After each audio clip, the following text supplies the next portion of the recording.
All right, when you go to buy a car, first of all, you all need to think about something. The car dealerships and the car manufacturers like Dodge, Ford, Honda, whoever, they spend millions of dollars training their salespeople. All right, and if there's one industry that's absolutely crooked compared to the banks, okay, I hate banks and I hate car dealerships. All right, what they're going to do is they're going to try to get control of the situation. First of all, ladies, I hate to say it, but you're toast, man. They know when you walk in that you're not going to drive a hard bargain, so learn to take a guy with you. You'll save money. If it's your dad, your uncle, find a mentor, find somebody just to go along and look kind of dumb and stand in the background. I can just about guarantee you you'll get a better deal. Shop ahead. Know your prices. All right? When you walk in the door, they're going to come to you and they're going to do a couple things. They're going to have those bright, shiny faces. The guy's going to say, hey, my name's Frank. I'm here to help you. Really, Frank's there to screw you. Okay? So as soon as you walk in, let Frank know you're in charge. Tell Frank that you need 60 minutes to make the deal that you have to leave. One of the games that they're trained to do is basically drag you out, drag you out, drag you out, because they know that you'll become less patient and more likely to make the deal. All right, give them their 60 minutes, and if they can't make the deal with you in 60 minutes, and let them know. Say, hey, Frank, are you the deal maker here? All right, tell them that you don't want to deal with the guy behind the curtain. All right, remember the story from Wizard of Oz? Pay no attention to the man behind the curtain.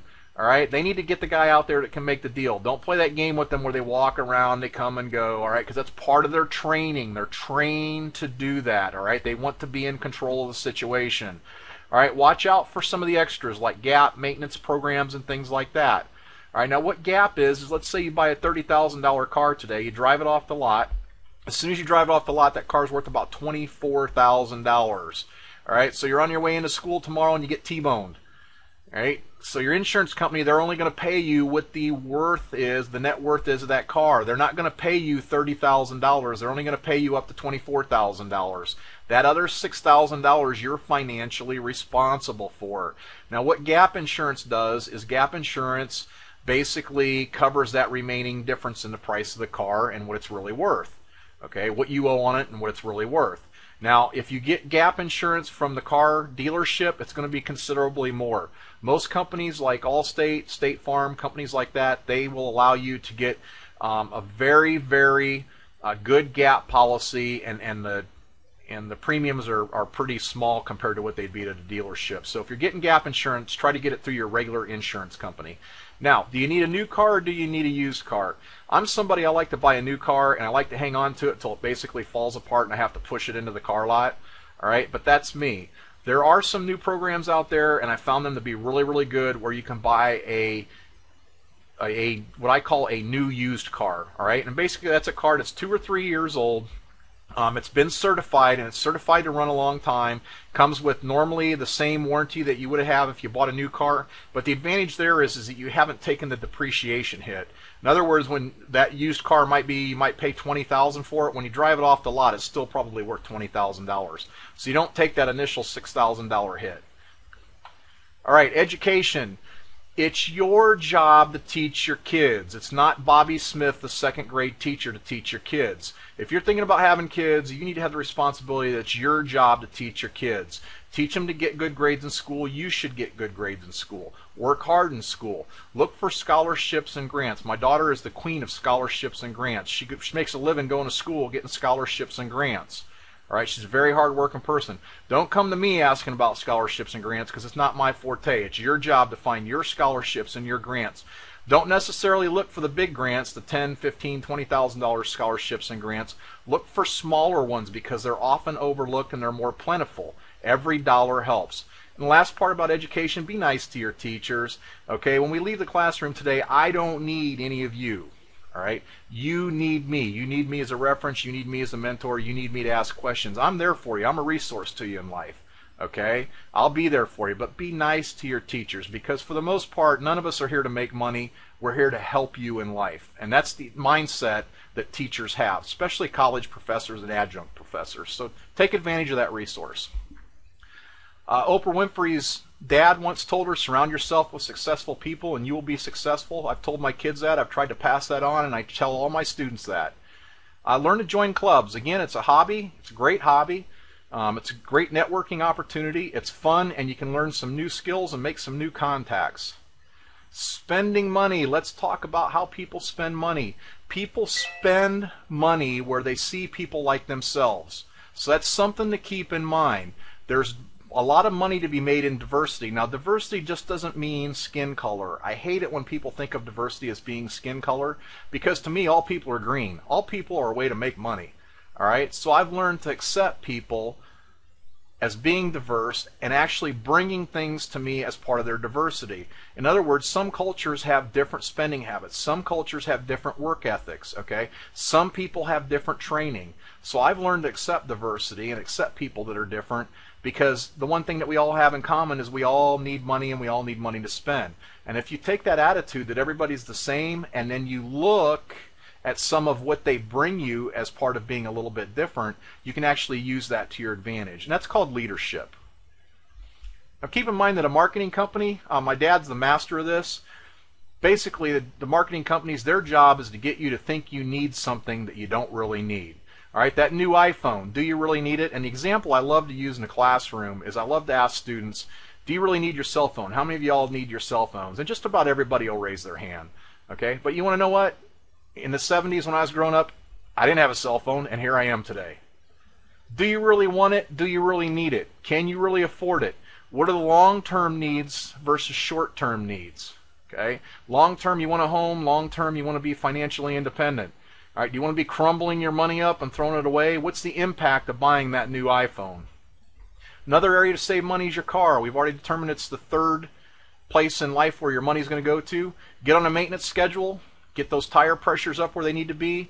Don't be afraid to cough up some money for some new, better tires. Make sure you get your tune-ups on time. Watch your driving habits. Okay, save gasoline. When you go to get that new car, is it better to get the car that gets 30 miles a gallon, or better to get the car that's flashy that only gets 15 miles a gallon? Look at how much you drive and look at gas mileage. All right, emission controls, that's going to come into play. Help our environment and make sure that your car meets emission standards. All right, if I was going to run for president, and I'm sure that if you were in my classroom, you probably heard me say it, if I was running for president, I would make everyone, that's everyone, the day they get out of high school, they're going to pack a green bag, and they're going to go in either the military or they're going to go in the Peace Corps. I want you all to consider it, okay? And the reason I say that is that it's a great place to get experience, a great place to get life tips. Yes, you're going to learn how to budget, all right? You get 3 hots and a cot, which is three hot meals in a day and a place to sleep. All right, and then people say, well, there's a war on right now. You know, what happens if I go in the military and I get shot? You want to know something? Your chances are probably greater of dying on I-4 today than it is being over in Afghanistan right now during a war. All right, so the military provides excellent training. Now, what do I think when you do 4 years? If I were the president, I'd make people do their 4 years, okay, because I think that they're going to appreciate their country more. They're going to get a chance to travel the world. But then I think that when you get out of the military, that your government should give you 4 years of college education. All right, I think that if our government did that, that we'd have a better economy, that we'd have a more disciplined workforce, and that we would have more creative people out there, and we'd have less people that were on unemployment. And I just think it would be a good experience because it would give everybody a chance to learn a trade. Budget. If you go in the military, you're going to learn how to budget. One of the things you need to do when you're in life is you need to learn how to manage your money. When you create a budget, make sure it's realistic. You need to stick to it. You can't change it. You can't go, well, you know, I'm going to go out and I'm going to charge this new $400 iPhone, and I'm going to make $40 a month payments on it. Okay, that's not being realistic. Make sure that you have savings in there. You may have to adjust your budget when emergencies come up. All right, and a good place to look for where you're spending money is on entertainment fees and eating out. That's a good place where you can really kick back. Now, we all want to have kids in life, right? And you're all going to think I hate kids, but I love kids. I love kids. I love my grandkids, right? But here's a fact. Ask yourself, are you ready? Are you really ready? All right, the last time I did research about a year ago, it takes $200,000 per child to raise a child up to 18 years old. In life, work hard, it's going to pay off for you. Learn to save, it pays off. Start young, it pays off. Learn a second language. By the year 2020, 50% of the U.S. will be speaking a Hispanic-based language. All right, so I encourage people, learn Spanish, learn a Spanish dialect. The second language you may want to take a look at is learn Mandarin. Whether we like it or not, folks, the Chinese are taking over. They teach our kids how to speak English in kindergarten. All right, so they are definitely planning ahead, and there's no doubt in my mind in the next 25 to 50 years, the United States will not be the greatest economy in the world. All right, that's coming from somebody who has a master's degree, but we will not have the greatest economy in the world, especially the way our politicians are heading us down the wrong road right now. They're teaching people to borrow money. That's why we have such a big deficit. All right, the Chinese, they like to do things in cash. All right, people over in the Middle East, they do things in cash. Why do you think people of Middle Eastern descent own or a majority of the small businesses, the gas stations, the dry cleaners? Okay, they deal in cash. They don't borrow money. Learn to dress up. Dress one pay scale higher than what you're currently working. And most of all, I wish you all good luck. The most important thing that you market in life is yourself. So think of that when you're going on that job interview. Think of that when you're walking into the classroom. Think of that when you're at church. Think of that when you're walking into a meeting. The most important thing that you market in life is yourself. I wish you all good luck and a lot of health and happiness throughout life. Thank you.